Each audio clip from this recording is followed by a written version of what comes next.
Ya bakunzi ba P Mining TV ndabasuhuje. Ndabasuhuje kuri uyu munsi ngira ngo mbinjize mu mushinga wacu wa Pi Network. Amakuru y'uyu munsi rero, buri mupiyoniya wese arasabwa gukurikira kandi yitonze. Nawe utarinjira mu mushinga wa Pi Network, ndagira ngo aka kanya utangire winjire mu mushinga wacu kuko ugeze aho uryoshye. Update y'uyu munsi rero, update y'uyu munsi dufite itangazo muri dashboard. P-Core team yaduhaye itangazo, buri mupiyona wese arasabwa kwihuta kugira ngo akemure ibibazo ndetse arebe ibijyanye n'itangazo twahawe. Ese itangazo riteye gute? Riradusaba iki? Kurikira witonze, wihutisha iyi video kugira ngo amakuru yose akubiye muri iri tangazo ubashe nawe kuyamenya. Njyewe rero ugiye kubagezaho aya makuru nk'uko bisanzwe ni Flex, aho channel yo ni P Mining TV. Mbahaye ikaze. Piyona aho uri hose, wowe uri mu Rwanda, hanze y'u Rwanda, impande z'isi yose, ikaze ku muyoboro wa P Mining TV. Njyewe rero ugiye kubagezaho aya makuru nk'uko bisanzwe ni Flex, aho channel yo ni P Mining TV. Wowe mushyashya rero kuri uyu muyoboro, urasabwa gukanda subscribe, ukande no kunzogera kugira ngo amakuru yose aciye kuri P Mining TV ajya kugeraho. Nawe rero wamaze gukanda subscribe, washaringa bagenzi bacu kugira ngo ikiganiro gikomeze kigere ku bapiyona benshi cyane kandi kigire akamaro. Mbahaye ikaze. Uyu munsi rero tugiye kurebera hamwe itangazo twahawe na P-Core team. Nk'uko bisanzwe turaza twinjire hano muri P apps maze dufungure turebe ngo ese itangazo dufitemo ni irihe. Urinjiramo nk'umuntu ugiye kumayininga. Hanyuma nurangiza ufungure. Iyo dufunguye tuza tukaza hano kuri dashboard yacu. Iyo mwitegereje rero murareba yuko itangazo twari dufite ryahindutse. Ese turasabwa iki? P-Core team yadusabye iki?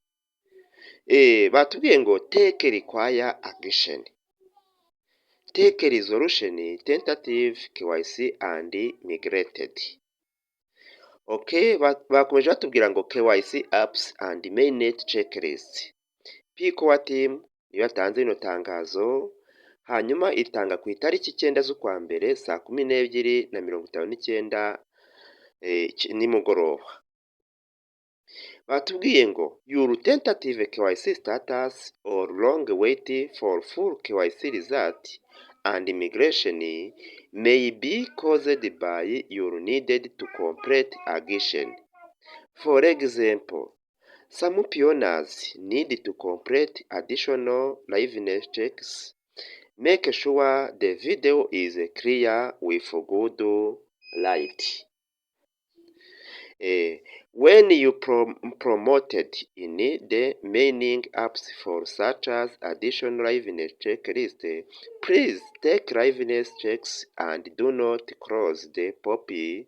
Sign the token acknowledgement even if you are still waiting for your KYC result, as it is required for anyone to migrate to mainnet anywhere. Others must secure their account as required in the mainnet checklist. Check your KYC apps and mainnet checklist today and take action when promote in order to receive your final KYC result and get ready for migration as soon as possible. Yes. Hanyuma rero murumva ko itangazo baduhaye n'ubundi ni ukomeza kwibutsa ibijyanye no gukurikirana akawuti zacu. nk'uko buri munsi rero tudahwema kubibutsa gukemura ibibazo byose dufite muri tentative ndetse no muri checklist. Murareba yuko bagarutse kongera bibutse abapiyona kugira ngo ikibazo cyabo bakomeze bagikurikirane, ntibaryame ngo basinzire kuko igihe cyageze. Hanyuma rero twagerageje iri tangazo kurishyira mu rurimi abantu twese twumva kugira ngo tubashe gusobanukirwa neza kandi byimbitse, buri wese abashe kumva ngo itangazo nahawe ni irihe. Reka tujye kureba mu rurimi rwacu abantu twese twisangamo.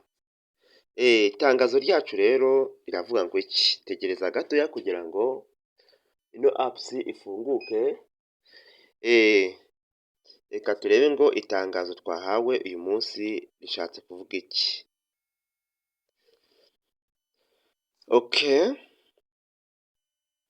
Tegereza gatoya kugira ngo apps ifunguke.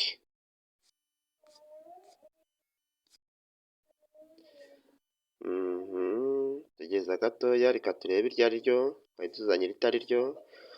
Hanyuma ni iri ngiri rero. Itangazo ryacu mu rurimi abanyarwanda twese ndetse abantu bose bumva ururimi rw'ikinyarwanda bisangamo riravuga ngo iki? Ubu ni ubutumwa bwa Peacoa Team busobanura ku bijyanye n'uburyo bwo gusoza KYC no kwimukira muri Mainnet. Reba ibisobanuro mu rurimi rw'ikinyarwanda. Ubutumwa mu kinyarwanda.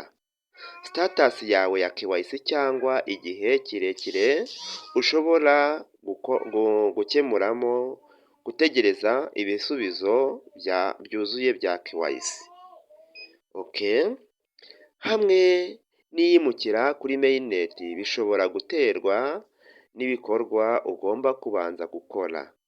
Urugero, bamwe mu bapiyona barasabwa gukora ibizamini byiyongera bya liveness.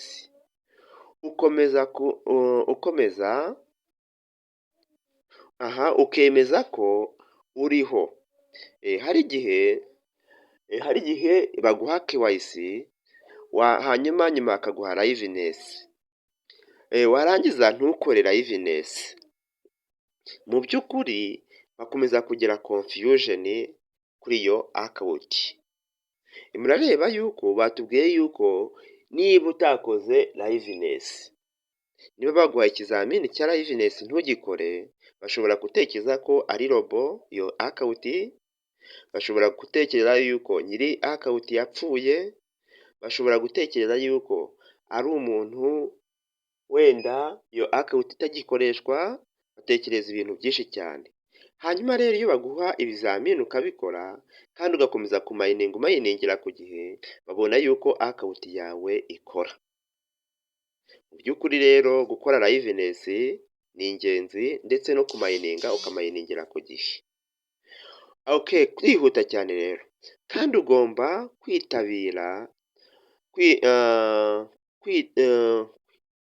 ugomba kwitwararika ko video ifite urumuri ruhagije. Hari abantu rero amatelefoni yabo aba adafotora ifoto isa neza. Urumva ni ikibazo. Ino liveness iba igomba kugaragaza isura yawe neza cyane. Iyo mining app igusaba gukora ibyo bizamini, fata video ukoresheje urumuri rwiza kandi ntuzimye iyo populars. Ntufate video cyangwa ngo nimba urimo ufata iriya selfie ngo ube wakwibeshya ngo izime. Iyo izimye ubu byishe. Nyuma ugomba gushyira amakuru kuri token cyangwa acknowledgement nubwo waba ugitegereje ibisubizo bya KYC, kuko ni ingenzi kugira ngo umuntu ashobore kwimukira muri Mainnet. Ese umukono ni uwuhe cyangwa token? ibyo bashatse kuvuga ni ukuba wujuje iriya liveness, washyizeho ibisabwa byose, email, biriya byose bagusaba iyo urimo ukora liveness uba ugomba kubyuzuza kandi neza. My friend, urumva rero ko liveness ni ingenzi. Hanyuma abandi bagomba kwemeza konti zabo bakurikije ibyo basabwa muri mainnet checklist. Fungura KYC apps hamwe na mainnet checklist, umenye ibyo usabwa gukora maze witegure kwimukira muri mainnet mu buryo bwuzuye. Icyitonderwa, niba ugitegereje cyangwa utegereje ubufasha, ubufasha ku bijyanye na KYC, ushobora kuba KYC yawe yarafeyirinze, ushobora kuba waratinze muri tentative, ushobora kuba warujuje imyirondoro itariyo. Utwandikire muri comment, wandike muri groupe ya WhatsApp maze tugufashe. Nicyo tubereyeho aha ngaha, tubereyeho kugira ngo dufatanye.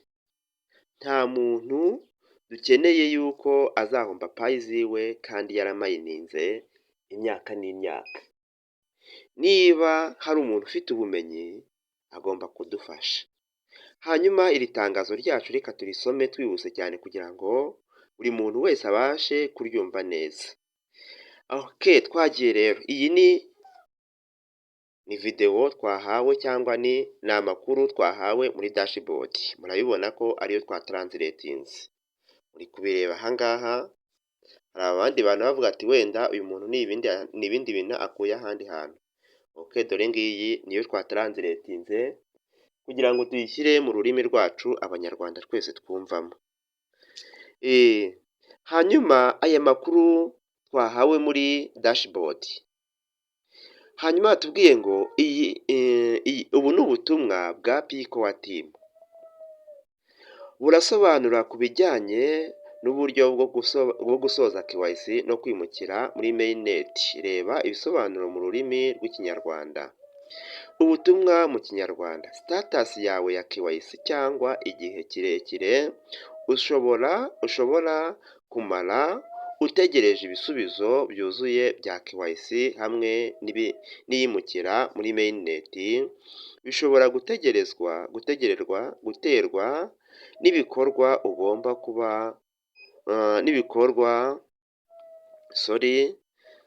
bigomba guterwa n'ibikorwa. Okay, reka nongere ntangire, ndimo ndarangaraho gato ariko mwihangane.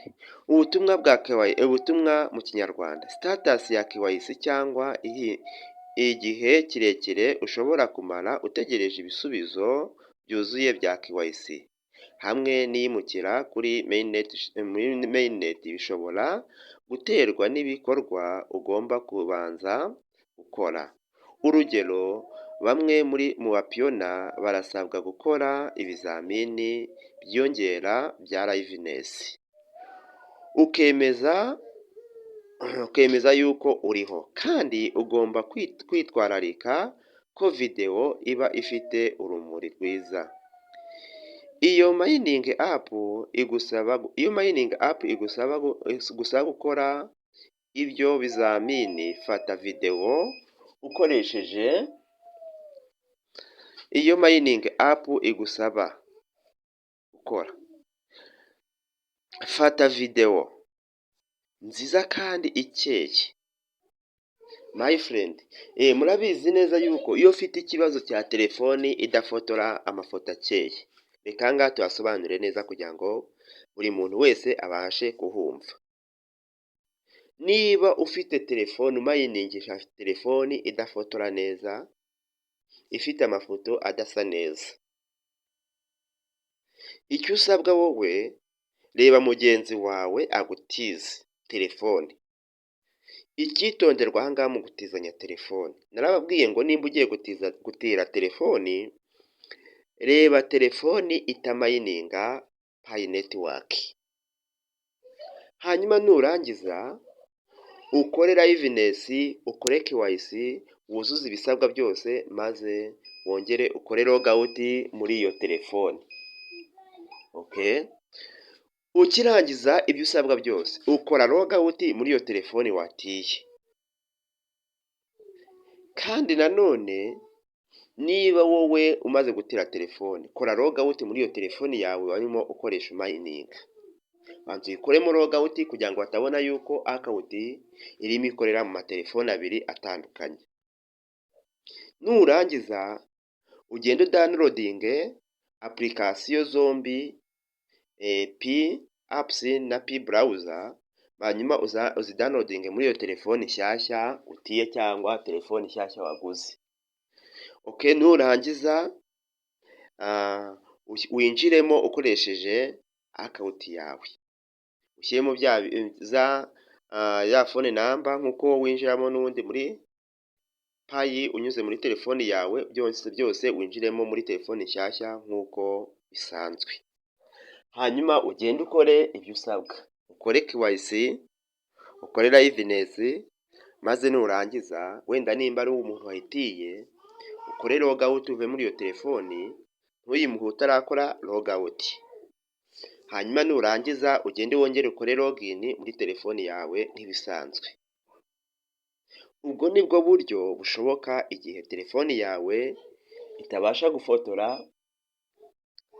amafoto agaragara. Ikindi batubwiye ngo niba ibyo byose birangije, nibyo bizagufasha kugira ngo wimukire muri mainnet checklist muri mainnet migration cyangwa muri mainnet cyangwa muri migration.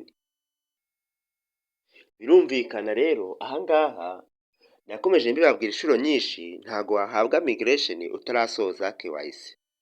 Ndagira ngo wenda mvuge nko ku bantu bari muri tentative. Buri gihe cyose ukiri muri tentative ntago Pi yawe uba wari bwayigereho uburenganzira. Buriya wenda niyo haza ikindi ikiza, tuvuge ko ari ikiza, wenda kikaza kiri burebe abantu bose bakoze migration, nani wenda tuvuge ko ari nk'abantu baje bakeneye Pi ku buryo bwihuta cyane, baje wenda batanga n'igiciro cya GCV. Mu by'ukuri cyangwa tuvuge wenda nka migration ibaye aka kanya, abantu bakiri muri tentative Pi zabo nta kintu bazikoresha, ndetse n'umuntu utarakora KYC. Ariko umuntu yamaze kwimukira muri mainnet migration, mu by'ukuri Pi ziwe yatangira kuzirya kandi neza. Niyo mpamvu rero bongeye kutwibutsa kugira ngo twuzuze ibisabwa nk'uko babitubwiye muri iri tangazo, kugira ngo umupiyona wese ufite ikibazo agikemure hakiri kare mu gihe dutegereje mainnet checklist, dutegereje migration. My friend, ubutumwa bwacu twahawe ni ubu ngubu. Ndagira ngo buri muntu wese asubire muri account yiwe arebe ngo ese bimeze gute. Hanyuma turacekinga gute? Reka dusubire muri Pi yacu, dusubire tugiye kureba ngo ese ubutumwa baduhaye turacekinga iki. Hanyuma nimba ugiye kureba yuko KYC yawe uko ihagaze, uraza ukanda ahangaha. Mu gihe ugiye kureba KYC uko ihagaze, uraza ukande hariya kuri KYC apps. Hanyuma iyo uhakanze ihita ikujyana muri KYC, ihita ikujyana hariya kuri KYC ukajya kureba ngo ese KYC yanjye imeze gute. Ibi rero kuba baduhaye ino tangazo ni ukugira ngo wa muntu ufite ubunebwe imujyane byihuse, imuture ahantu hagomba kuba hari ikibazo. Mu by'ukuri iyo ukanze hariya direct uhita ugera kuri KYC. Kayake, okay, murareba yuko ingejeje kuri KYC.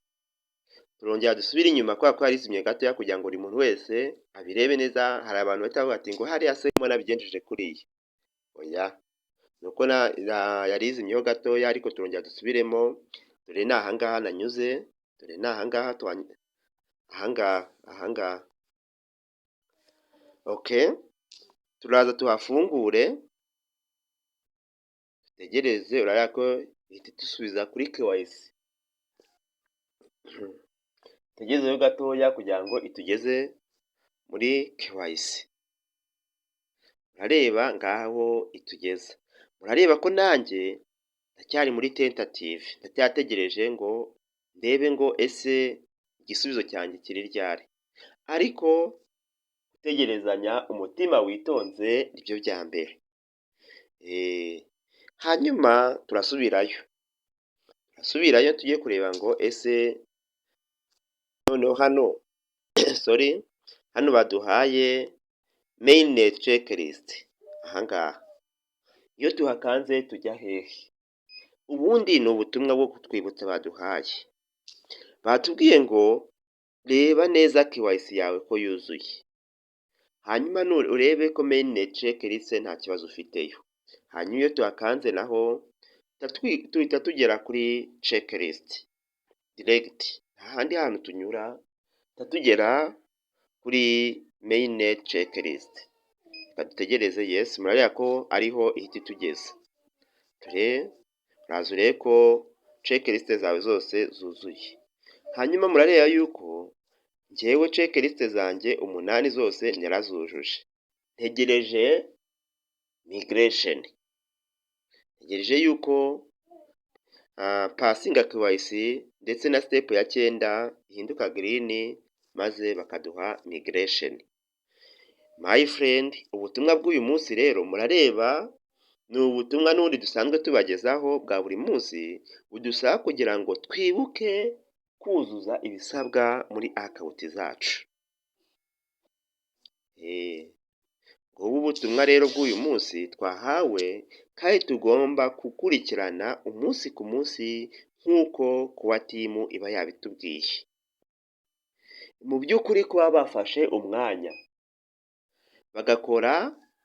bagatanga aya matangazo nuko hari icyo baba bagamije. Mu by'ukuri kuba utaruzuza ibi bintu uko ari bibiri ni imbogamizi ku mupiyona wese mu gihe cya open mainnet. Nakomeje mbibabwira ngo igihe hano KYC itaruzura nta kintu na kimwe wemerewe kuri payi yawe mininzi. Igihe cyose ukibona zino payi ahangaha, igihe cyose ubona izi payi izingizi ahangaha, izingizi ubona hano, izingizi zitaragera muri wallet ngo zijye kuri available balance, izi nta kintu zimaze habe na kimwe. Icyo usabwa rero ni ugukurikirana ano matangazo baduhaye, ukuzuza KYC apps ndetse na mainnet checklist kugira ngo nawe uzarye payi yawe muri open mainnet. Ndabashimiye rero mwebwe mukomeza gukurikira umuyoboro wa P-Mining kandi mbashishikariza kujya mukurikiza amabwiriza mwakuye muri iyi channel yacu itugezaho amakuru ya Pi Network. Murakoze, dukomeze duhura mu mavideo akurikira.